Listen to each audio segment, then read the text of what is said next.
So what have we learned so far? Jonah doesn't begin where it begins, it doesn't end where it ends. You understand that, 2 Kings 14:25, and then this whole idea of the rhetoric of entrapment, right? It's kind of like this 2 Samuel 12:7 verse that I shared earlier. You're the man, you're the woman. You know, we are the people that the book is also addressing. Much like the Gettysburg Address, Jonah gives us a new past to live with. See, he takes us back to Noah, the first covenant in Genesis 9, to change our future indefinitely so that we then embrace this universal love that God has for all people. And of course, Jonah does it through this sampling, these 16 samples that he sprinkles throughout the 4 chapters. To take the person who knows the book of Genesis and the narrative of Noah, that person would start connecting the dots, right? And we tried to help everyone connect the dots. So, that's pretty much where we've been. We are now on page 14. So what is satire? Satire is critiquing someone. Critiquing someone from the side, from the slant, from not up front. So within the prophetic section of the Old Testament, most prophets get in your face, right? They say it as it is. Turn or burn, you're going to die or fry, right? Get right or get left. See, this is how Amos preaches, or Nahum, or Malachi, or Jeremiah, or Isaiah, or Ezekiel. But Jonah doesn't preach that way. Jonah preaches slant. Now, by slant, I mean it comes from the side. That's satire. Satire comes from the side. It doesn't come straight at you. So we have to ask this question. Why is Jonah in the prophetic section of the Old Testament? All right? Because Jonah is a lot like the book of Ruth. Right? Ruth is 4 chapters. Ruth doesn't appear in the prophets. Jonah's a lot like Esther, right? The narrative. Esther doesn't appear in the prophets. Why did the compilers of the Old Testament put Jonah in the prophets? Right? Because it doesn't read like these other prophets at all. And the answer is, it is still a prophetic message. It's just not coming at us front on. It's coming slants. It's coming through satire. Right? And the way that satire works is there's irony involved. All right? So Jonah is being prophetically critiqued. And so are you. And so am I. And it's going to come not in our face, but slant on the side through satire. So, that's where we're at. And that explains perhaps a little bit why Jonah's in the prophetic section of the Old Testament, and it is a prophetic message, right? So the first group, all right, of ironies, see, that signal satire, it relates to what one would expect of an Israelite prophet. Jonah abandons the task Yahweh calls him to do. 1:3. In fact, the standard line when God calls you in the Old Testament is to give an excuse. That's the standard line. Starting with Moses, right? Moses, I don't know how to speak, right? Jeremiah says, I'm too young. Isaiah says, I have unclean lips. Gideon says, my clan is the weakest in Manasseh and the least in my family. The prophetic line, the narrative line in the Old Testament is to make an excuse. What does Jonah say? Nothing. This is unprecedented in the Old Testament. No one ever ignores God. Don't ignore God. Did Jonah carry on any discussion? Not at all. There's no discussion. Well, that's kind of ironic that a prophet, he's called a prophet, right? Remember, even in 2 Kings 14:25, he's the prophet from Gath-Hepher. You know where Gath-Hepher is? Gath-Hepher is just outside of modern-day Nazareth. You can go to Gath-Hepher. I've been to Gath-Hepher. As you go into the city, it says the hometown of Jonah. And I would think, what city wants to claim Jonah? All right? Well, Gad Heffer. But Jonah's the prophet. He's called the prophet. He's not called the prophet in the book. That's kind of important. The word prophet doesn't appear in the book of Jonah. But remember, it doesn't begin where it begins. It begins with him being a prophet. And you would think a prophet would at least talk to God, but he doesn't. Second, Jonah sleeps during the storm while the unbelievers pray. That's kind of ironic. Because one of the job descriptions for a prophet is that you pray for people. Moses prayed for Israel in Exodus chapter 32, right? Amos prays for people in Amos chapter 7. Abraham is called a prophet. He's actually called a prophet in Genesis 20, verse 7, because he prays for Sodom and Gomorrah. See, so a prophet prays. But does Jonah pray? He sleeps. The unbelieving captain has to urge a believing Israelite to pray. That's kind of ironic. Kind of ironic. Right? Some of you have heard me say this in the past, but there's one Sunday. One Sunday, I told my mother I wasn't going to church. I just wasn't going to church. She said, no, you're going to go to church. I said, no. Have you ever had these discussions with your children? No, you're going to church. I said, no, I'm not going to church. So you get up and you're going to church. I said, give me one good reason why I should go to church. She said, you're the pastor. So, I mean, it's like the captain has to urge Jonah to do his job. All right? Just like my mother had to urge me to go to church. Okay? Number 4, Jonah appears to remain unrepentant until the end. On the other hand, the unbelieving say, listen, Ninevites, repent, believe. Jonah's anger over the conversion of Nineveh occurs precisely when Yahweh's anger turns away. It's ironic. I mean, none of this makes sense. As the video said, it turns everything upside down. The sailors and Ninevites perform classic acts of Israelite piety. They make vows, they sacrifice, they clothe themselves with sackcloth. Jonah does none of this. This is interesting, okay? So look at his vow at the end of his prayer in chapter 2, right? And the versification is a little bit different from English and Hebrew. So sometimes I'll give you the Hebrew versification. It's actually 2:9 in English, okay? Jonah chapter 2, verse 9. And what happens in Jonah chapter 2, verse 9, but the Jonah says what? What I have vowed I will pay. Salvation belongs to the Lord. So Jonah says, I will sacrifice to you. I will vow. But does he ever do it in the book? It isn't recorded. And yet the pagan Gentiles actually do stuff like that. Okay, so then, another set of ironies that signal satire. Critique. Remember, from the side, slant, not face to face. Page 15. These next ironic points relate to the incongruities in Jonah's actions in their relationship to each other, as well as in relationship to the results we would expect from his action.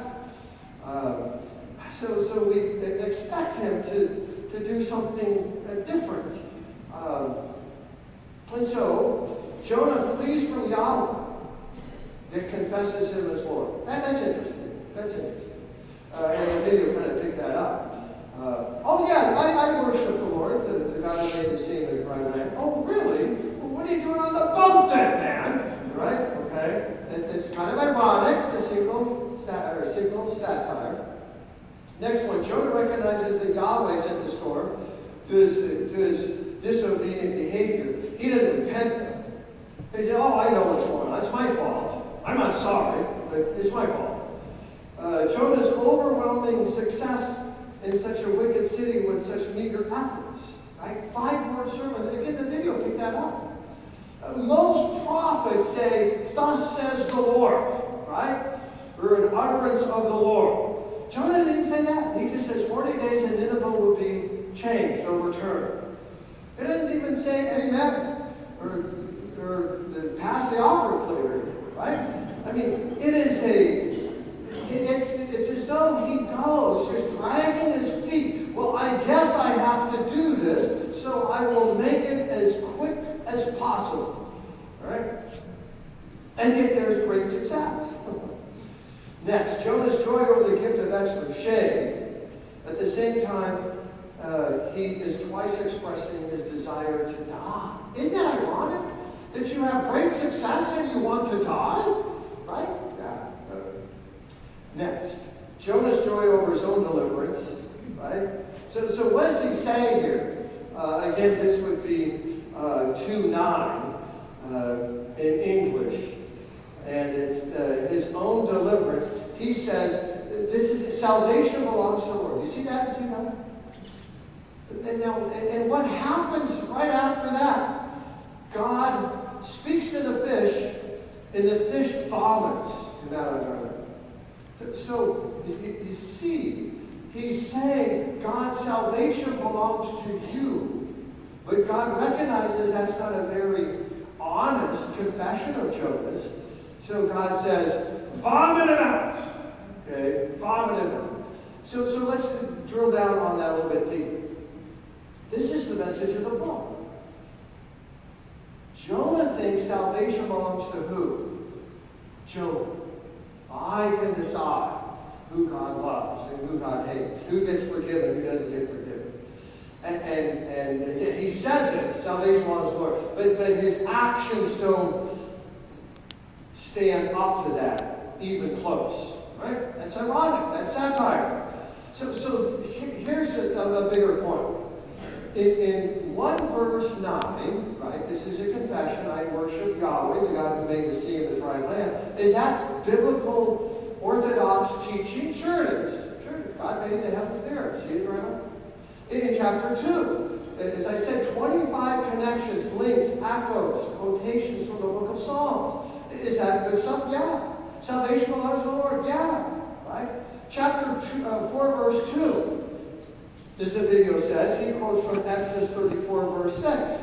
You're the God who is gracious, compassionate, slow to anger, abounding in steadfast love, and relenting of the evil. I mean, that's orthodox biblical teaching. See? So he's got all the doctrine right. We got that? He understands creation theology, that's 1:9. He certainly goes to church. He knows the hymnal, the book of Psalms. He says salvation belongs to the Lord, right? 2:9. And he understands Israel's creed when I talk about Exodus 34, verse 6. God's gracious, compassionate, etc. That's Israel's creed. So here's the kicker for pastors. He's got all the right doctrine, but his life doesn't match it. Oh, no. Now we're getting personal. Right? Yeah. Now we understand why it's prophetic. You can have all the right teachings, spew out all the right words, all the right liturgy, all the right prayers, right? And yet, I'm just reminded of Isaiah chapter 29, verse 11, where Isaiah says, and Jesus picks this up, these people honor me with their lips, but their hearts are far from me. That's Jonah. Jonah honors God with his lips, right? But his heart is far from him. And that's a prophetic critique of Jonah and you and me, right? So that's a piece to page 15. See, so you can confess him as Lord, but as you confess him as Lord, you're on a boat going to Tarshish. Next point, Jonah recognizes, we already did that. And the next one, okay. So then we are down to Jonah's joy over his own deliverance, right? Anger over Nineveh, we just picked that up. Okay. The second to last point. Jonah's anger to the point of death over the destruction of such an important people. What? You're more concerned about the plant than you are people. Really? Okay, really? Oh, well, yeah. I get all concerned about things a whole lot more important than people. I really do. So do you. Right? It's easy. It's easy. And then last, Jonah is seeking to avoid the task of a missionary. ends up being Yahweh's vessel and converting both the sailors and the So here's the good news, right? Will we ever match our beliefs with our behavior? Answer? We just won't. We just won't. Not in this life, right? We are simul justus et peccata, right? Simultaneously sinners and saints. Our behavior will never match our beliefs. It's a well-known law, right? We just never get it right. But even when we don't get it right, guess what? God still uses us. See, that's the good news, right? Yeah. So this little confession Jonah makes in 1:9, the sailors convert. The little sermon in chapter 3, verse 4, the Ninevites convert. So this is great news. Great news. This is the gospel for Jonah-like people like you and me. We never quite get it right, but God still uses us. 2 Corinthians 4, verse 7 comes to mind. We have this treasure in jars of clay, right? We're all crackpots, just like Jonah. And God still uses us, right? So those would be the list of satirical points in the book trying to critique Jonah and us. All right, so as I said earlier, we were going to fly at about 35,000 feet, and now we are ready to land the plane. All right? So, part 4, the book of Jonah. So, now we want to really take a deeper dive into the book. So, chapter 1, verse 1, right? Let's just take a look at it. It says this expression, and the word of the Lord came. All right? It's just one word in Hebrew. It sounds like this vayehi. It's one of my favorite words in Hebrew. In the King James, it came to pass. It came to pass. Vayehi. I've told several of you this several times, but about 10 years ago, I had a kidney stone. And I was like Jonah in chapter 4. God, just take my life. Just take my life. And let me be consecrated, Lord, to you in heaven, not on earth. How many have had a kidney stone before? Right? Boy, isn't this fun? Very fun, right? So what's your new favorite word when you have a kidney stone? It came to pass. It came to pass. That's right here in the Bible. It came to pass. Vayehi. Okay? So if you know Hebrew, and you know that you have a word, vayehi, came to pass, it means that the story is in progress already. All right? It's what people might call a discourse marker. It marks the discourse. The very first word of the book signals to a Hebrew reader that the story is already started. It's like you sit down for a movie. I recently saw 1917. Anybody seen that? It's a good movie. Yeah. But it's like you go to a movie and you think it's starting at 4:30, but it starts at 3:45. You sit down and you say, what in the world's going on? Right? You're kind of joining the movie kind of halfway. Well, that's the whole point of this first word in the book, right? And we've already picked up this 2 Kings 14:25. That Jonah has a very comfortable lifestyle. And God calls him out of that. And verse 2, right? Go to the great city of Nineveh. Preach against it. Its wickedness, now this is an important word. It's often translated evil. Evil. All right? So evil is going to be a huge word in the book. So let's just kind of just track it a little bit, okay? So in your versions, it might be translated wickedness. It might be evil. It's the same word in Hebrew, all right?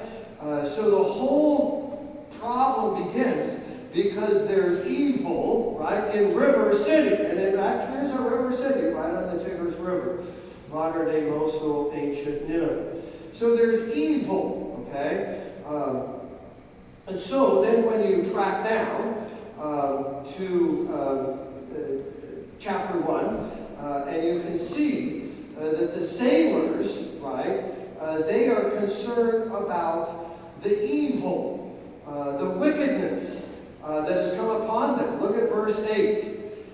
They said to him, Jonah 1:8, declare to us on account of why this evil, okay, or wickedness, same word, ra'ah in Hebrew.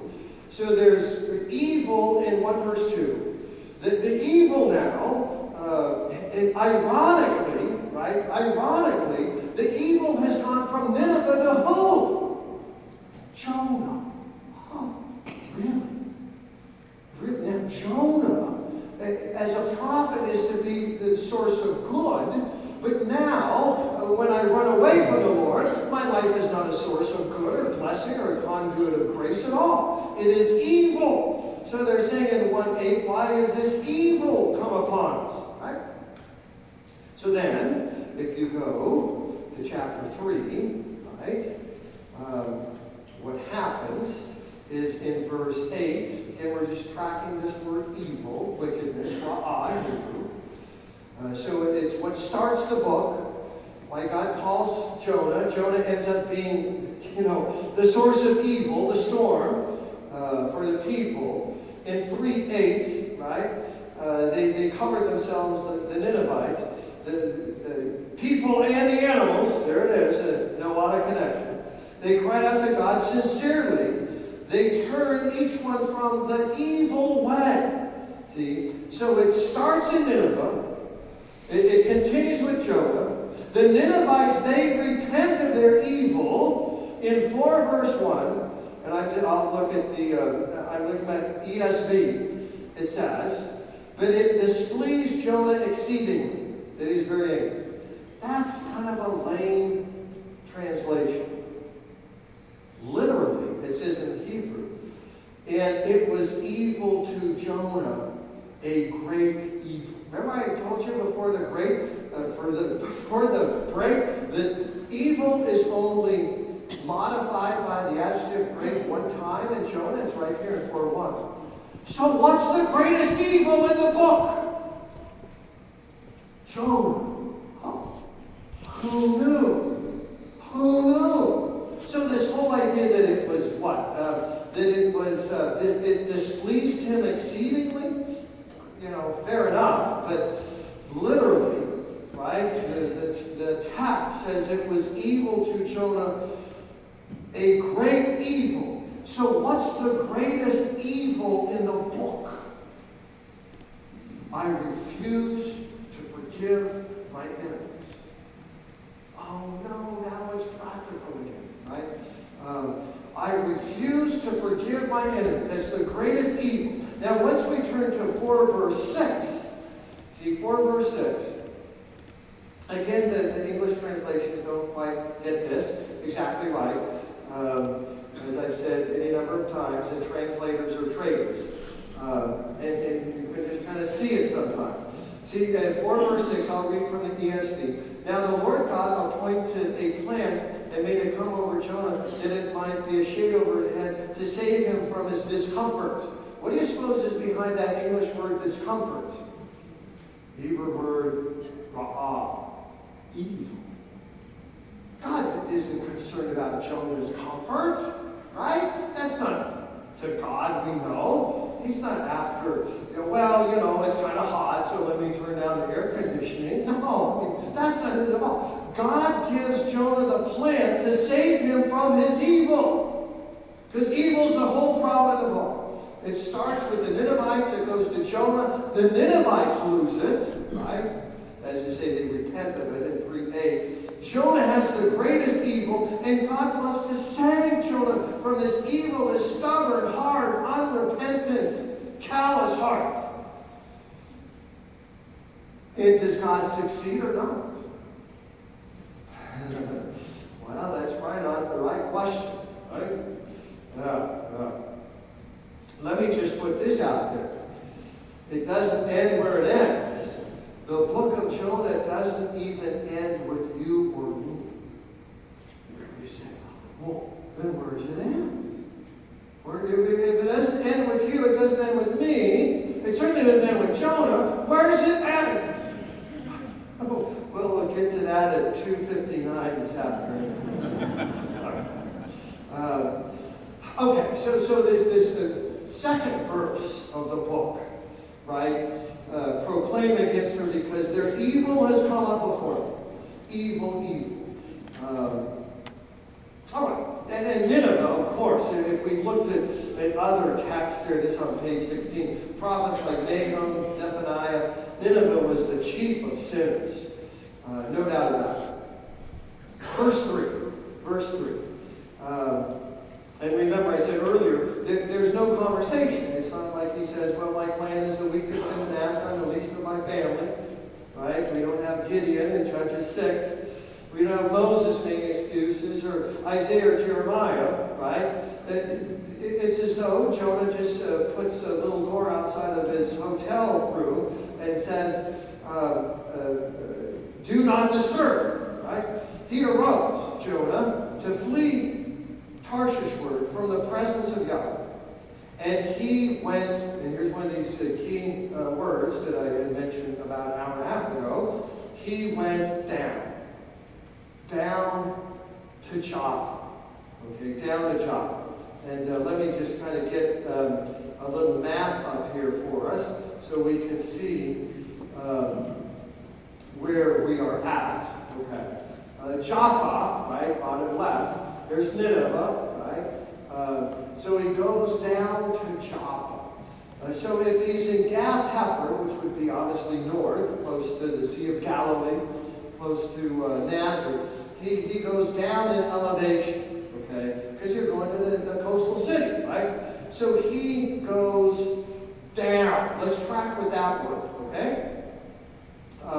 So what we have in verse 5, right? The sailors feared. Each man cried out to his own God. They threw the tackle, the luggage, everything over the ship and to lighten it. But Jonah, what's the next word? Went down. Okay? And then at the end of verse 5, he laid down. And he was in a deep sleep. We'll talk about that. All right? So Jonah's going down. And then when you go to chapter 2, he actually says in verse 6, Jonah chapter 2, verse 6, in his so-called, aqua psalm, 2:6, he says, I went down to the land, to the bottom of the ocean. So the idea here, and you can see this on page 17, this progressive downhill slide, right? He goes down to Joppa later on in 1:3. Yeah, we'll see that he goes down into the ship. So we have the verb going down twice in 1:3. Goes down the innermost parts of the ship. He goes to the realm of death. This is the inevitable path of those who seek to avoid the mission of the church. The only place to go is down. Going down, the Old Testament depicts a movement toward death. And again, the author of the book signals this by this ongoing use of the verb going down. Well, then what does it say in verse 3? He goes down, and again, I'll just kind of look at my ESV, and it says that he, paid the fare? Ever got that? He got out his Visa card, right?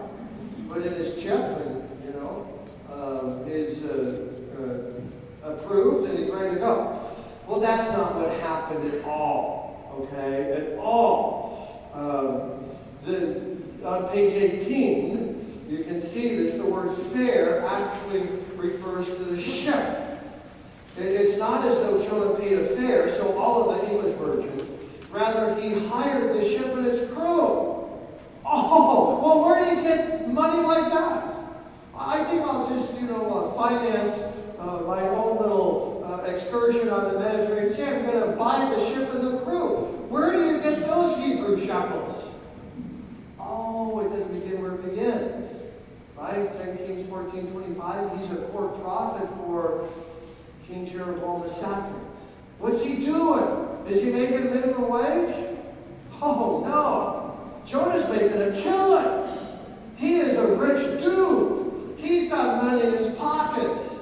And so he's able to buy a ship and hire the crew. Now, again, you don't get that in English, so that's why we're at a Jonah seminar in Fort Wayne, Indiana today, right? So that's a very important point. Okay, so this explains what? I'm just looking on page 18. That Jonah has access to the ship's innermost recesses, right?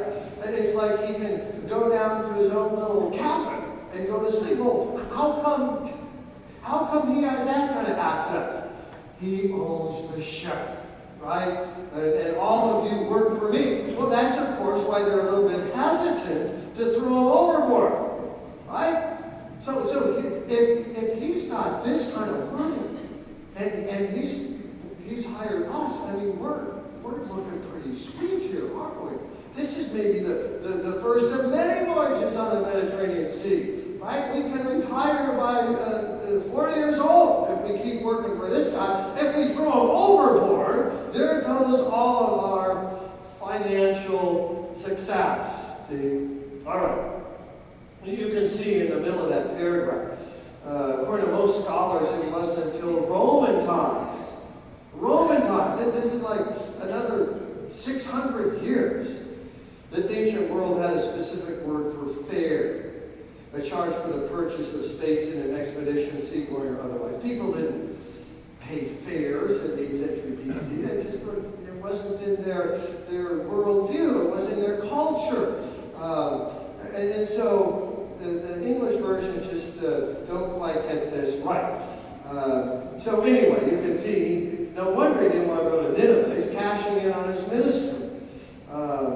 It's enough cash to buy a ship and a crew and to run away from the Lord's presence.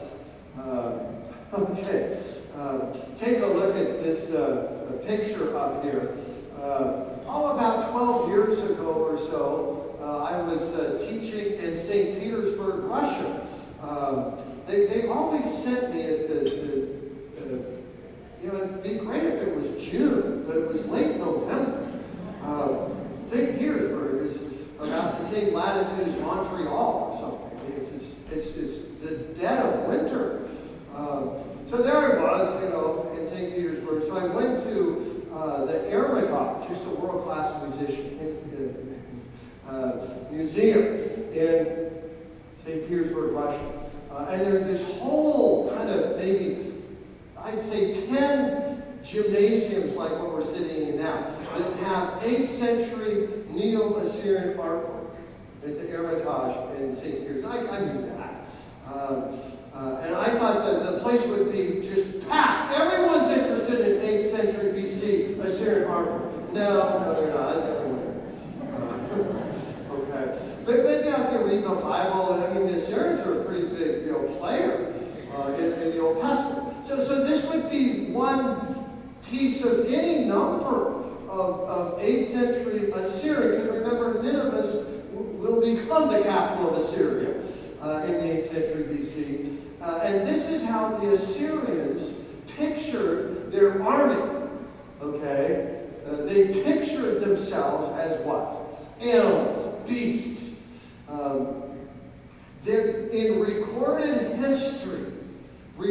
history, there has been no civilization as horrific and as bloodthirsty as the Assyrian Empire of the 8th century BC. You just need to know. There's nothing like their texts, the way they impaled people, and they would line up pregnant women and slice open their stomachs and kill the woman and the child in utero. They burned people alive. They would get all kinds of human blood and put them in rivers so the water turned red.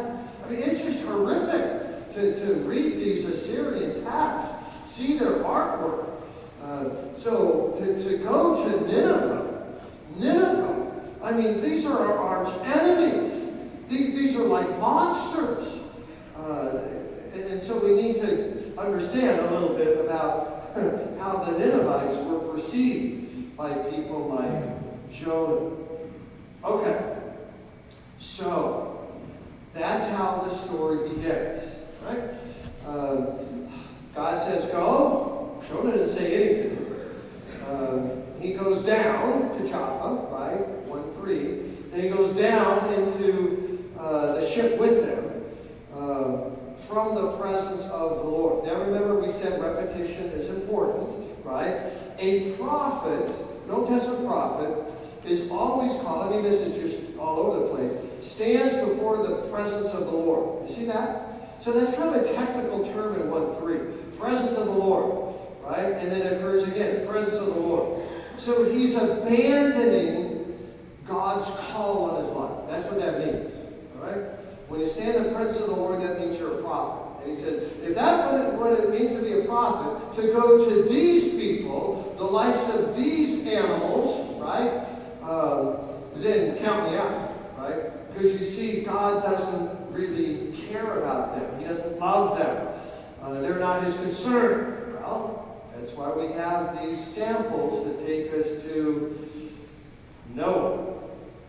Okay, verse 4. Verse 4. So what does God do? Well, we're in Fort Wayne, Indiana, right?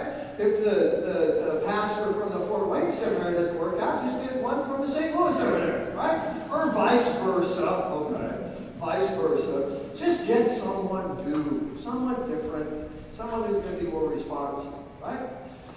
Well, is that the way God works? Oh, no.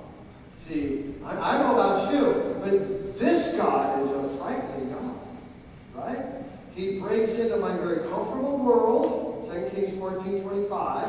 He calls me to go to people I don't like and who have hurt me deeply. I don't like this God. I don't like this God at all. So I'm going to run from him. And that's going to work. No. You've all been baptized. We've all been baptized. We are marked people. We can run. You've heard this a million times. You can run, but you can't run. God is never going to give up on us. He just isn't. I mean, in a sense, that's really good news. But in a sense, maybe that's bad news. I'd rather just kind of live life apart from this challenging God, right? But that's not what happens.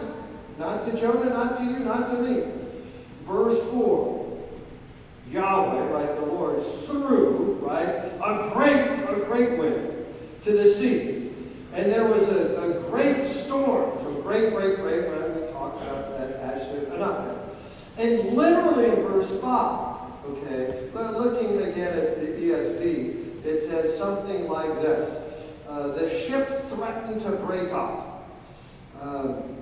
Well, not exactly. The ship considered itself to break up. Now, what's the difference?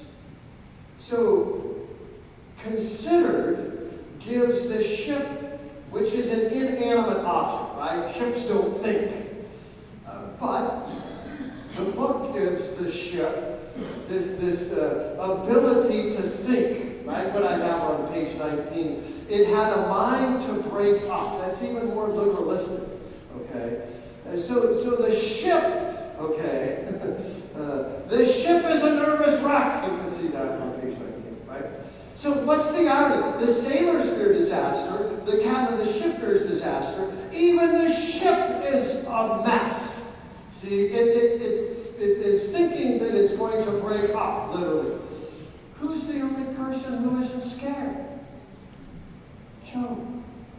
There's irony, right? And irony is intended to satirize, right? Jonah.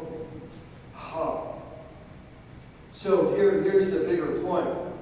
In the book of Jonah, the ship gets it, the captain gets it, the sailors get it, the fish gets it, the wind gets it, the worm gets it, right? The animals in Nineveh get it. The Ninevites get it. The sailors get it.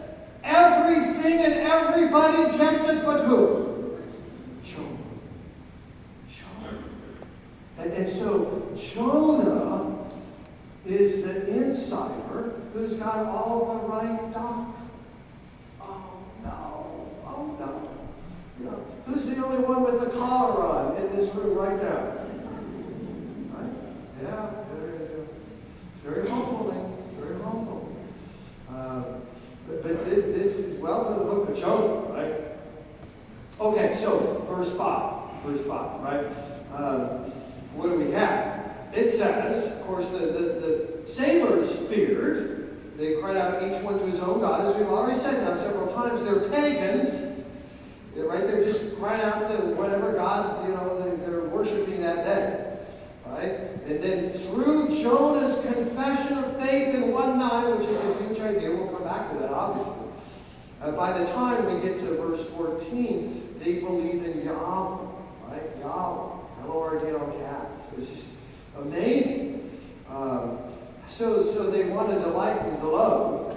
But Jonah, again in verse 5, went down to the innermost parts of the ship. Again, he has access anywhere he wants to go. You own it, Jonah. And he laid down, and then he went into a deep sleep. Deep sleep. And you can see that. Luther says he's in the sleep of death. Quote, there he lies, snores in his sins. So there's a couple of words in Hebrew that are translated sleep. One is just probably the kind of sleep we got last night. It sounds like this in Hebrew, yashan. If you're yashan, you're not yawning now. You've got good sleep. But if you are radam, then you are in a deep sleep. See, all right? And these are the words. Radam describes Abram in Genesis 15, but especially Adam is helpful. So Adam, when Moses writes the book of Genesis and describes Adam as in a deep sleep, the Hebrew word isn't yashan, it's radam. It's a deep sleep. Well, figure it out. So you're sleeping, and someone opens up your ribs and takes out a rib, and you keep sleeping through it. That is called a what? Deep sleep. See? You're just out. You're out. Okay? You don't need 2 Excedrin PMs. You need the whole bottle. Okay? You get it? You are out. You're out. Okay? This is what happens to me on Christmas Day. After doing 3 services, on Christmas Eve, I'm not yashan, I'm radam. I'm just out. A deep sleep. Deep sleep. So when Jonah goes into a deep sleep, all right, it's not as though they pull the shades and he's got on soft music. He's in a deep sleep, and what's going on? I mean, the waves are crashing, the wind is blowing, the ship is a nervous wreck, the sailors are throwing stuff overboard, each man's crying out to his own God. And what is our hero doing? I mean, he's completely checked out. He doesn't care at all. That is somewhat ironic, since he is a prophet, but we get the idea. Okay, verse 6. Verse 6. Well, so the captain comes. Now remember we said chapters 1 and 3 are parallel. So who's the parallel person in chapter 3? Who's the leader? Well, the king of Nineveh is, okay? So we want to compare the king of Nineveh in chapter 3 with the captain in chapter 1, right? They both are very noble, right? And so what does this captain say in verse 6? What are you doing, O sleeper? Now, these next 2 words are huge. Arise, call. Everybody see that? Arise, call. Well, look at verse 2. God says, arise, go to Nineveh, the great city, and call. So God says, arise, call. Now, the captain is quoting who? God. Is that ironic? Right? The Gentile, the unbelieving captain of the ship is saying the same thing to Jonah that God said? That's pretty ironic, don't you think? But that's the whole point. That the outsiders get it, the insider is clueless. All right? So God can use, this is very humbling, God can use unbelievers to rebuke believers. Oh no, that can't be true, right? Well, think about Balaam, right? In Numbers chapters 22 through 24, God uses a what to rebuke him? A donkey. A donkey. Now, not just a horse, right? A donkey. A donkey. An ass. All right? An ass. And God uses, all right, in the Old Testament, for example, we won't look at these verses, but take my word for it. Okay? In Isaiah chapter 45, verse 1, God calls King Cyrus, he was an unbeliever, Persian king, 6th century BC, he calls King Cyrus a Messiah. Not the Messiah, there's only one the Messiah, Jesus. But Cyrus is called a Messiah, anointed what? A Christ with a small c. Nebuchadnezzar, throughout the book of Jeremiah, God calls him my servant. Nebuchadnezzar, oh come on. Right? So God can use unbelievers. Indeed, he can use donkeys to speak to believers. Now that's humble. That's humble. I don't need an unbeliever telling me what to do. I don't need any donkey. Oh boy. What's the problem in the book of Jonah? I haven't used this word yet. What's his problem? Pride. Pride. What's the letter right in the middle of pride? Yeah. So the captain of the ship has the same words for Jonah that God has for Jonah. Amazing, amazing. Okay, so it goes on though. Arise, call, right, in 1:6, which is same as 1:2. Arise, go, and then call. And he says, call on what? Call on your God. Perhaps. Perhaps. It's a big word. Big word. Same word. This shouldn't surprise us, right? Not same word. Same idea is in 3:9. So take a look at 3:9. Another Gentile leader who's very humble, right? A lot more humble than Jonah. But this king of Nineveh in 3:9 says, who knows? Who knows? He may turn and relent. There's that big word, relent, we'll come to it. But perhaps, who knows? That is a sign of humility. I'm not quite sure, but I think this might happen, rather than dogmatic certainty, right? So going back to 1:6, perhaps God will look upon us and we will not perish. Well, look at the end of 3:9, right?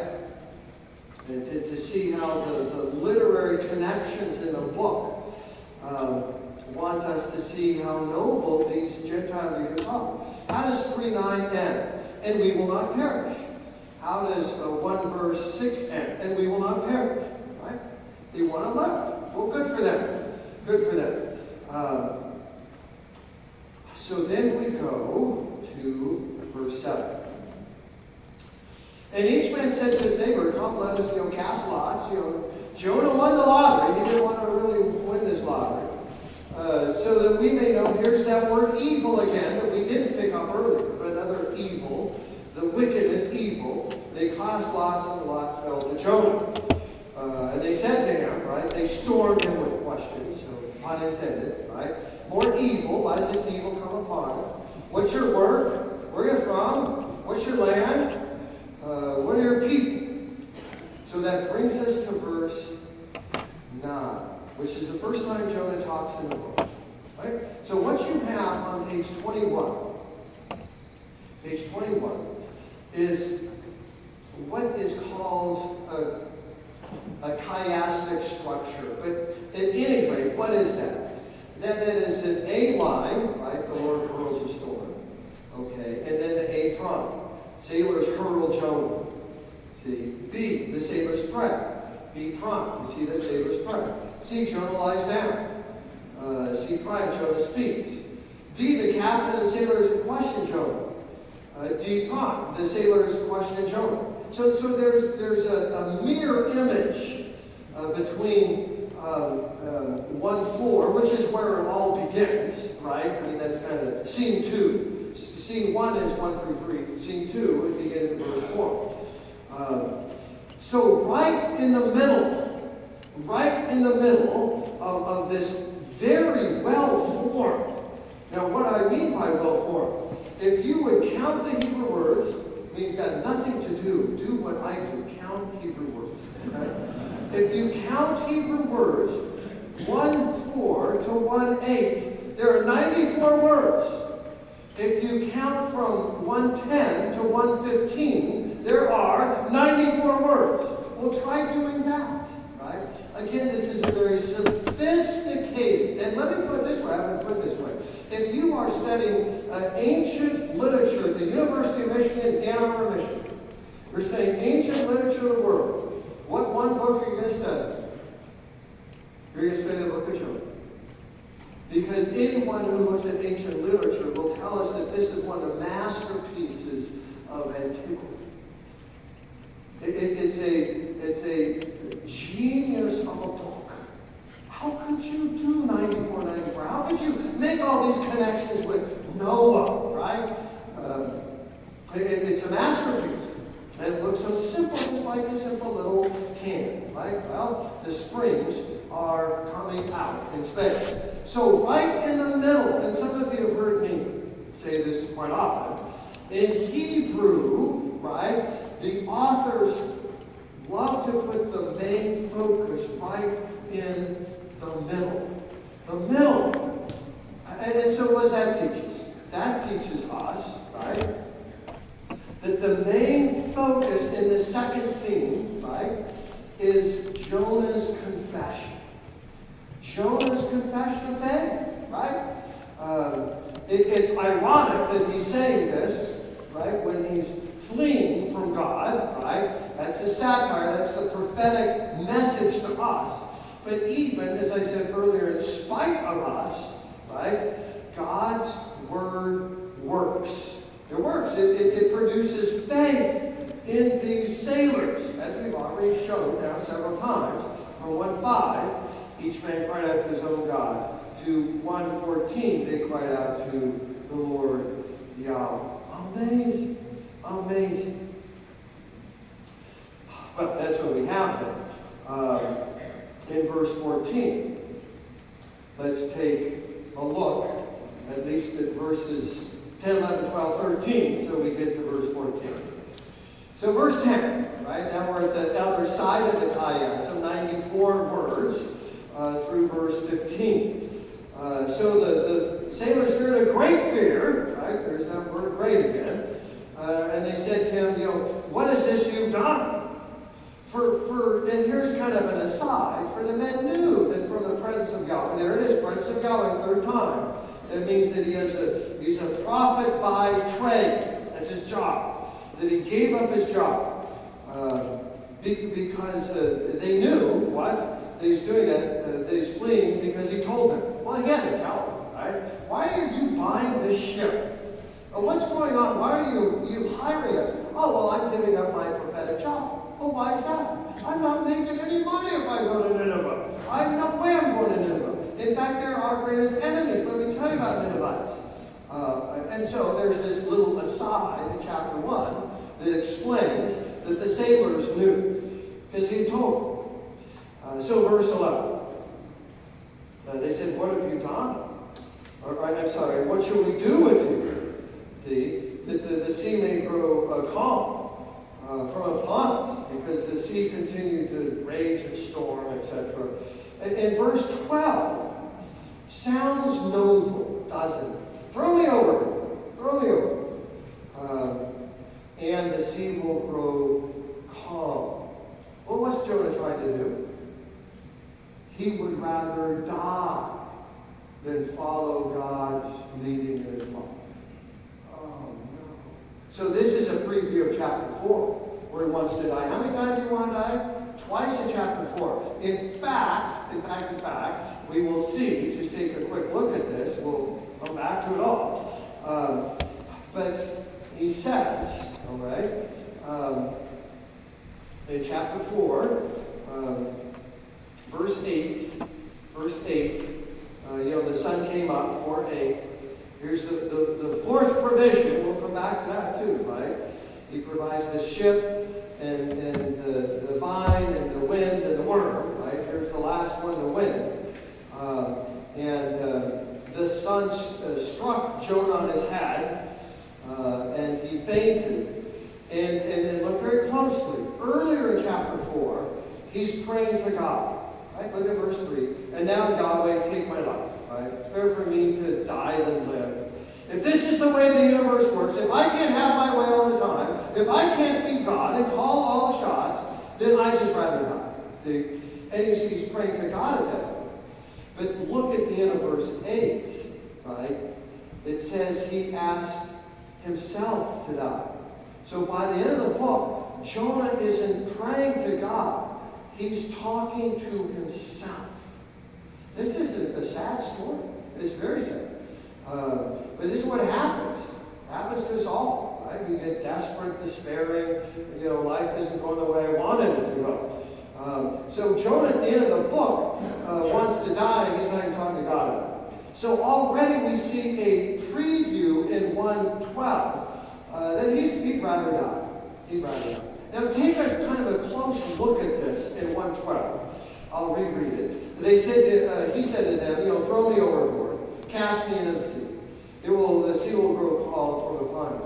Because I know, on account of me, this great storm has come upon me. Have the sailors used the term storm? They've called it evil. Are you with me on that? They call it evil. They call evil twice. Evil. Will Jonah call it evil? No, he calls it a great storm. Great storm. He doesn't want to come clean, right? At all. So Jonah just calls it a great storm. The sailors are saying this is evil. If Jonah calls it evil, then he's saying that, well, I'm the source of evil. And Jonah's never going to confess his sin in the book. Not even once. Not even once. Never take responsibility. So the sailors are noble, verse 13. They don't throw overboard, they row. They row to return to the dry ground. Well, everyone knows when you're in a storm, the last place you want to go is what? Toward the coast, right? You'll probably, run aground, shipwreck, but these sailors, right, more noble than the Hebrew prophet, they're willing to what? Risk themselves. But they weren't able to do it. Well, we are at 11:50. And that means it's time for some Q&A. So we will stop right here. We'll get to verse 14, which is where we're at on page 22. But now we want to just see any questions, comments, stuff going on in your world of Jonah that you would like to address. And we have our good friend, Gretchen Words, who would like to address the assembly. Was Jonah the first submariner? Very good. Very good. Yeah. Go ahead. Well, he had to live where God wanted him to be, so it was a traveling device. Okay, sure. So was Jonah delivered? Yes, by the great fish. And remember in 4 verse 6, which is a huge verse, God provided this plan to save him from his evil, not discomfort. So God is doing everything he can to save Jonah from himself. And is Jonah finally saved at the end of the book? What's the answer? Not the right question. Not the right question. Now, finally, the question is what? What about me and my hard hearts? And I say that very honestly. I have a hard heart. I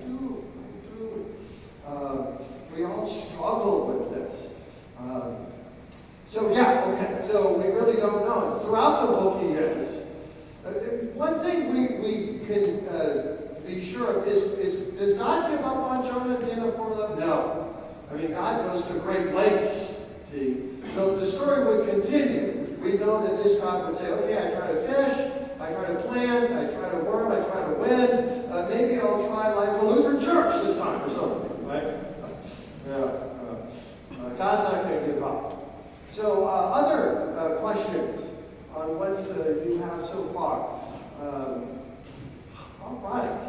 Yes, sir. Nick is actually, I'm just going to say that he's a medical doctor who works in the ER. So if you have any major health problems during the seminar, here's your guy to save your life. He said save your life. Okay, so go ahead.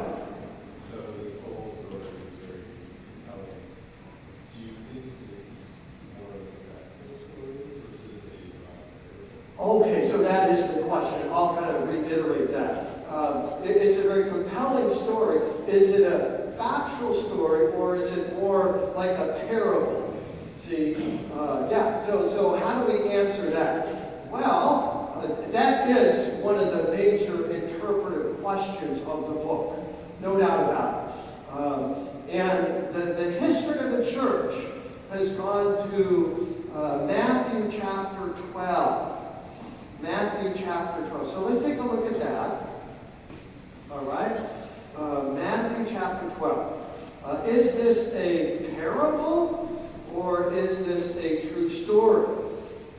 And the answer that we find in beginning Matthew 12, verse 38. Matthew 12, 38. And let me preface Matthew 12, 38 following with these words. Here's some Bible trivia. The only prophet Jesus ever directly compares himself with is who? Jonah. Did you know that? Jonah. Of all people. I mean, my love for Isaiah. Isaiah's got 66 chapters. And it's the richest book in the Old Testament, with theology and stuff. Why not Isaiah? Why Jonah?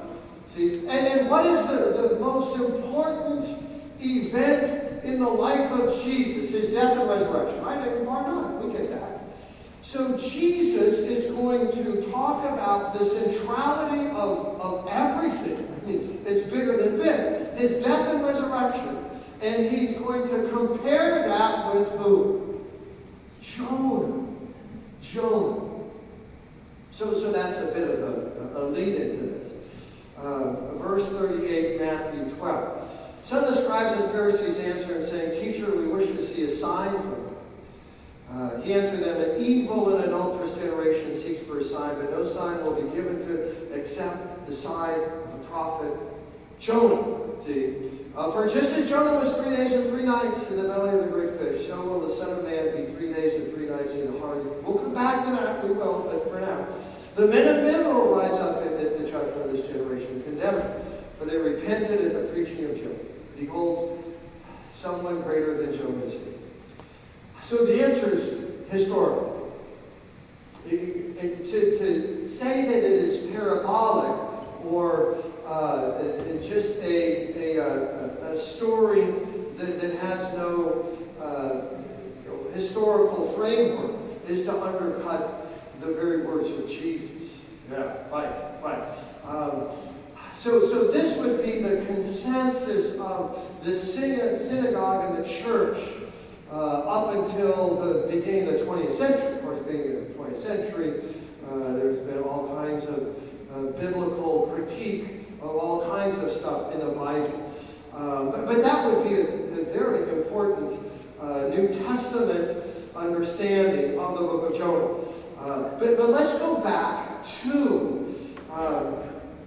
verses 40 and just verse 40. It says, Jonah was 3 days and 3 nights in the belly of the great fish. See, so will the Son of Man be 3 days and 3 nights in the heart of the earth. So Jesus, now just think about this. This is, kind of get on your biblical thinking hats here just a little bit. But these people, we began verse 38, they want a sign. A sign. So Jesus Jesus doesn't give them a sign of great glory. This is the message of the New Testament. The greatest sign of Jesus is his death on the cross. Got it? So Jesus wouldn't give these adversaries a sign that, hey, I'm going to be resurrected from the dead. No, the 3 days and 3 nights was that Jonah was cast away from God's presence. That's what Jonah laments in chapter 2. So when you look at verse 40 in Matthew 12, so will the Son of Man be 3 days and 3 nights in the heart of the earth. So Jesus will be cast away from the presence of the Father. And that's exactly what happens in Matthew chapter 27. My God, why have you abandoned me? So the cross is the sign he's giving. Now certainly there's resurrection implied in 3 days. But the main focus of the sign of Jonah is that Jonah was cast out from God's presence for 3 days and 3 nights, and so will Jesus be. Oh, and by the way, that's not the end of the story, it's just 3 days. But we want to see the focus on the fact that Jesus is abandoned by the Father on the cross. He wouldn't give his enemies a resurrection sign. He'd give them primarily a crucifixion sign. Okay, so another question, comment on the book of Jonah. Yes, Jerry Lee Miller. Jerry Lee told me at the break he remembers singing You're a Grand Old Flower. Yes. Will you want to sing that for us? No. Okay, come on. That's an old one. When these people were in the boat, ones that Jonah hired, when they were standing there, they were crying because of the waves. Did they know that it was God that was sending the big waves? Yeah, that's a good question. Did they know that it was God who was behind the storm? Right. Yeah, who's responsible for this? Right. And so if we look at this just a little bit closer, okay, in 1:5, right, it's a great question. Each man cried out to his own God. So they were saying that maybe one of our gods is responsible for this. But then Jonah gets up in 1:9, right, and says, oh, no, Yahweh, the God of the sea and dry land. See, and they say, now we have to fill in some of the blanks here, right? These sailors who are working in Joppa, right? So let's just get our little map up here.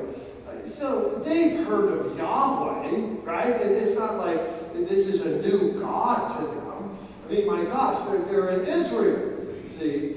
But now they've heard of Yahweh through Jonah, the prophet, who makes the sea and the dry land. And you say, my gosh, that's such a short sermon. But then they acknowledge that Yahweh is behind this mess. And only Yahweh can get us out of it. Thanks to Jonah and the power of God's word. It's just amazing. So some of you are making notes, right? If I'm your pastor, you're going to say, you need to start preaching a whole lot more like Jonah. And if you have a pastor somewhere in Fort Wayne, maybe you'll say, well, what'd you learn in that seminar? You need to preach shorter sermons, pastor. That's right. Okay, another question along any of these Jonah lines. Anybody out there in Jonah land? Everybody's okay? Well, all right then. So it is, and everyone's hungry too. It's 12 o'clock.